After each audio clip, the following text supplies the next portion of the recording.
Hello guys, কি অবস্থা সবার? আশা করি সবাই ভালো আছেন। আমি এখন রয়েছি সাপাইগাছি বিলে। তো দেখতে পাচ্ছেন আমার সামনে, এটাই কিন্তু সেই বাতাসি পার্ক। তো অনেক সুন্দর একটি পার্ক। তো আমরা এসে দেখতে পাচ্ছি যে এই বিলের মাঝে কিন্তু এত সুন্দর একটি পার্ক রয়েছে।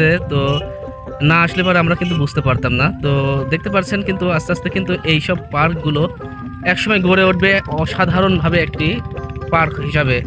তো এখন সন্ধ্যা হয়ে গেছে, তো আমরা আসতে একটু লেট করে ফেলছি। তো আপনাদেরকে দেখাচ্ছি যে এই পার্কের সৌন্দর্য। তো আমরা আস্তে আস্তে আরো কিছু দেখাবো, তো আপনারা দেখতে থাকুন।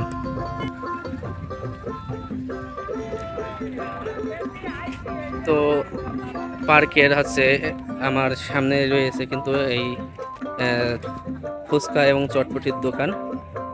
তো অসংখ্য সুন্দর এই পার্কটি। এখানে কিন্তু বসার জন্য অনেক সুন্দর করে জায়গা করে দিয়েছে। এই বাতাসি পার্কটি আসলে অনেক সুন্দর একটি পার্ক, অনেক নাম এই পার্কের। তো আমরা আসলাম, আসার পরে দেখতে পাচ্ছি যে আসলে অসাধারণ একটি পার্ক।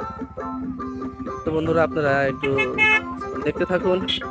আমরা এখন ভিতরের দিকে প্রবেশ করব, আর কি কি আছে সেটাও আপনাদেরকে দেখাবো। তো বন্ধুরা, এই হচ্ছে বাতাসি পার্কের সুন্দরতম একটি স্থান। তো সামনের দিকে রয়েছে বাচ্চাদের জন্য কিন্তু ট্রেন আছে, মিনি ট্রেন। তো সেটাই আপনাদেরকে এখন দেখাবো।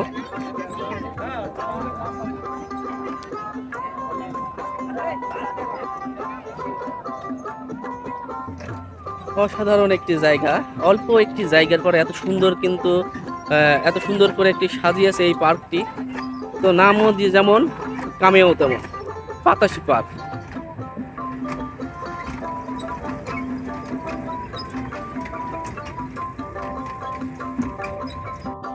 তো বন্ধুরা, আরো কি কি আছে সেটা আপনাদেরকে দেখাবো। তো এখানে দেখছেন যে বাচ্চাদের জন্য কিন্তু ছোট ছোট ঘোড়া রাইড রয়েছে। অনেক সুন্দর একটি পরিবেশ। তো বন্ধুরা, এই বাতাসি পার্কের পাশে কিন্তু একটি পুকুর আছে। এই পুকুরের পাশে কিন্তু একটা রাজহাঁস আছে। এই রাজহাঁসে আপনারা চড়ে কিন্তু এই পুরো এই পুকুরটি আপনারা ঘুরতে পারবেন। তো দেখতে পাচ্ছেন কিন্তু অসাধারণ একটি জায়গা, অনেক সুন্দর লাগছে এই পার্কে আসে।